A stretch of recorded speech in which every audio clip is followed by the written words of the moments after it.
یوه ورځ شمې لمر ته شکایت وکړ چې زه ډېره کوچنی یم او ته ډېر ځواکمن یې، له همدې امله تل ځان بې ګټې او کم ارزښته احساسوم.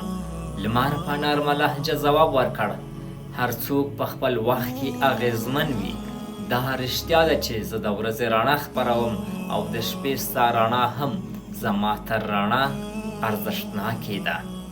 یوه مهربانه خبره، یوه کوچنۍ هڅه هیڅکله له خپل اغېز څخه کمه مه ګڼئ.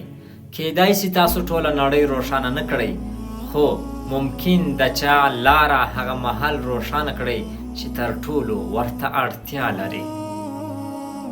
په تیارو شپو کې یوه کوچنۍ رڼا، یوه کوچنۍ هڅه هم کولی سي چې د چا ژوند وژغوري.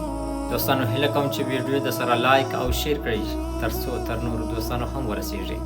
مننه.